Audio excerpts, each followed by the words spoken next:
Hello, welcome to this lecture on why gender still matters in labor studies. My name is Helen Schwenken and I'm teaching in the Global Labor University. My research is about gender and migration issues. We all see and know that women and men are not treated equally worldwide. However, as Raven Connell says, recognizing the gender order is easy, understanding it is not. So today I would like to contribute to our understanding of the gender orders. Understanding this gender order is a first step towards changing unequal gender orders. As you have noticed, I have been talking about gender. For a long time, this would have been called the women's question in labor studies. However, I consider it relevant to expand the women's questions with a perspective also on men and on gender relations. And that's why I call it Why Gender Still Matters in Labor Studies. So first of all, I would like to propose a concept of gender that reflects this perspective on men and women and on gender relations. This is a multidimensional concept of gender and consists of 4 dimensions. The first dimension is to consider gender as a social construction. The well-known French philosopher Simone de Beauvoir has once said, "One is not born, but rather becomes a woman." And one could add, "One is not born, but rather becomes a man." That means that gender is not a natural feature, but a social construction. The second dimension is to consider gender a relational category. This means a relation between men and women, but also between different groups of women, and also between men and women, and also race, ethnicity, age, or disability. The third dimension is gender as a process category, and that contains agency to do or undo gender according to existing gender relations or to overcome existing gender relations. The fourth dimension is gender order as a part of the social structure. Social structure means that our agency cannot overcome the existing social structure, but we often reproduce unequal gender relations. So the gender orders we see today are quite stable. This understanding of gender means that gender as a social category leaves space for thinking about change, while considering it, on the other hand, as natural would sustain the inequality between men and women. So in the remainder of the lecture, I will give first some evidence of some obviously gendered problems related to work. And in the second part, I will give some insights on what we can see when applying a gender lens, what we might otherwise not see. And in the third part, I will briefly relate to the question of change and how to change unequal gender relations. So I will give 2 examples of this obvious unequal gender order in the world of work. The first one is women do more unpaid work than men do. The second one is women are earning less than men do. Some evidence. So women do more unpaid work. And hereby I would like to refer to New Zealand. New Zealand ranks number 11 in the gender empowerment measure. So that's very, very high. And also in the Human Development Index, New Zealand ranks on rank 19. However, women and men do quite different types of work. So paid and unpaid work is done or performed by men and women equally. That's for about 6.5 hours per day. However, when we turn towards the unpaid work, we see that women do twice as much unpaid work as men do. And unpaid work means here household work, childcare, elderly care, and also purchasing goods and services. So that means 63% of men's work is paid, while on the other hand, 65% of women's work is unpaid. So we really see a mismatch between men's and women's unpaid work. Let me now turn to the second problem. Women earn less. An indicator for that is the gender pay gap. And Eurostat has defined the gender pay gap as the difference between average gross hourly earnings of male and female paid employees as a percentage of men's average. The first example is Germany. Germany's gender pay gap is extremely high, 23%. So women earn 23% less than men. So women of equal qualification and in an equal job earn 23% less. The second example is taken from Ghana. And here we have some concrete figures. So in the non-agricultural sectors, we see that women or that men earn twice as much as women do. Again, the same job, the same qualification. In the informal sector, it's similar. So women earn $1 while men earn $1.34. In the agricultural sector, it's a similar pattern. Women earn less than men do. So in the so-called developed and the so-called developing world, we have the same problem, a huge gender pay gap. This is true for the formal as well as for the informal sector. And here I would like to give an example of the hierarchies of earning and poverty in the informal sector. We see the average earnings, like high or low, and also the segmentation of the labor market according to gender, mainly dominated by men or mixed or mainly dominated by women. The pattern is the higher the income, the more male-dominated is the sector, and also the other way around. The more women-dominated the sector, the more or the less do these women earn. So this is the pyramid of earnings and poverty in the informal sector. These facts are quite well known. Women do more unpaid work and women earn less. So, but why should we then still work with such a complex notion of gender? And I would like to turn to some of the less obvious factors. So, and I suggest that we can see more when we have a gendered lens in our analysis. And I would like to give 3 examples. The first one is men have a gender too. The second one is we might have some sectors where the feminization is still quite predominant, but it's not, we need a gender lens to really understand what is going on in the sector. Third one is gender can play out very differently, even under similar conditions. And here I will give an example from Mexico. The first example, men have a gender too. This is of course true, but men are usually the unmarked gender. So Simone de Beauvoir called women the other sex. So there is a norm, and then there is the other gender that deviates from the norm. However, there is not just one category of man or masculinity. But I would like to refer to Raven Connell's notion of masculinities in the plural. So there are multiple masculinities which speaks against this old notion of the male sex role. Raven Connell refers to first hegemonic masculinities. So these men keep up male dominance and female subordination.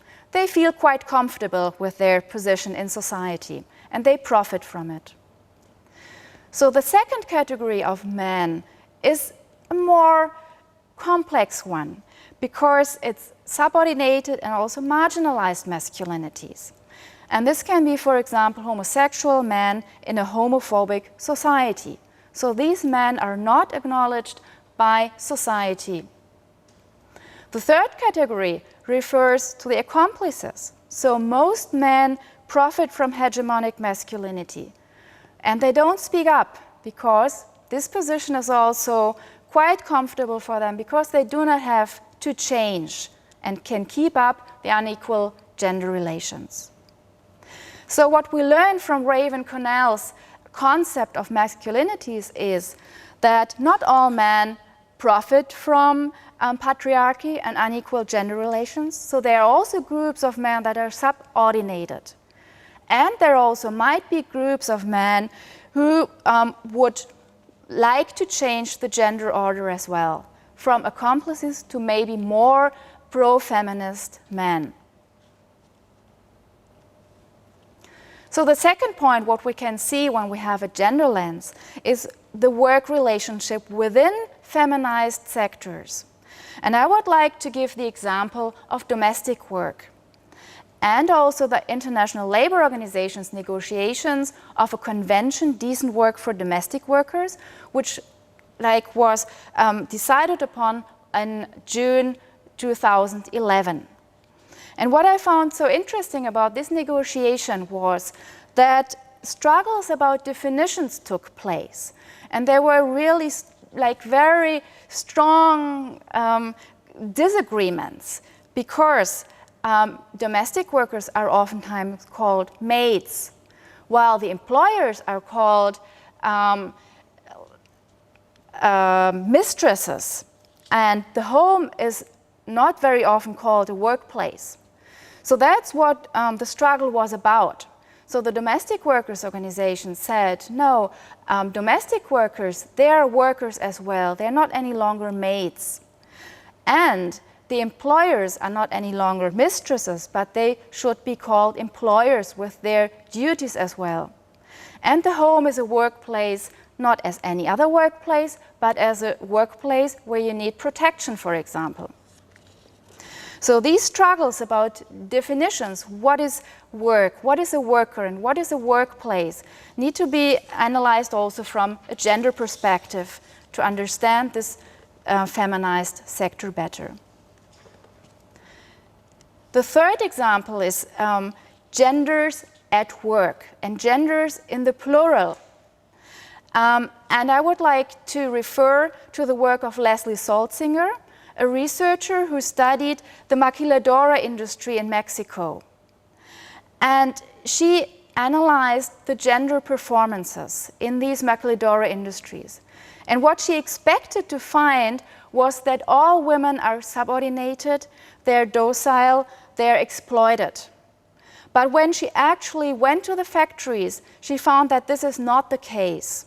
So that gender relations and also gender performance play out very differently, even though the conditions were quite similar. So in a maquiladora industry called Panoptimex, she found the paradigmatic, docile, disciplined, and sexualized female workers. That's what she expected to find. But in a second one, and she called it Particimex, she found women workers, but not very feminized women workers. And they performed their job in a quite ungendered way. In the third one, Andromex, she found rather neutral, sometimes even masculinized bodies, and so-called productive women workers, or productive worker subjects. So gender did not play a major role in this factory. While in the fourth factory, she found that managers feminize even male workers because they were performing feminized jobs. On the other hand, the male workers turned to a very macho behavior because they needed to reinforce their masculinity. So gender relations were really kind of a war in this factory about masculinization and also feminization. So what do these results teach us? First of all, gender is not a fixed category. And it's a category where process matters. the work process in the concrete factory. So gender is socially produced at the shop floor level. So this is not a gender ideology that comes from somewhere outside, but it's locally produced at the shop floor level. So these examples have shown that we're still quite far away from gender equality everywhere in the world. So it's time for changing these unequal gender relations. And here we see a statue of Canadian women from the suffrage movement from 1927, where the Canadian first women's movement managed to bring women's rights into the first Canadian Constitution. So, but how to achieve gender equality nowadays? So this has always been an issue of controversy between the different currents of the women's movement. And gender equality has also become a goal for all international organizations. And here we see the World Bank's proposal on how to achieve gender equality. In their World Development Report 2012, they propose a machinery-like strategy. So we have all kinds of things that go wrong in the world of gender equality. And then the World Bank suggests that we just need to we need to oil some of the problems. And then we will have an increased gender equality and solve all the problems, both in the world of work as well as in the private sphere. However, I think it is much more complicated because the gender order, the unequal gender relations have been very stable. And as we see on the left side, the little picture, it says men's rights, they always have 20% more than women have. And this is kind of a vicious circle. So a patriarchal society produces hegemonic masculinity, produces gendered socialization, produces unequal power relations, and a social reproduction of patriarchy in the long run. So the question is here, can change happen at all? So what are good strategies for social change? And here I would like to turn to my first remark on how to conceptualize gender and to highlight that gender is a social relation. And when we consider it a social relation, we can also think about change. So some concluding thoughts on how to achieve more gender equality. First of all, I think it's relevant and very important to expand the notion of work, what work is, and also the recognition of work, both of paid work and of unpaid work. Second, all dimensions of gender orders need to be addressed, from sharing household and care work towards changing political and economic institutions. And in the world of work, the institution of the labor market is relevant.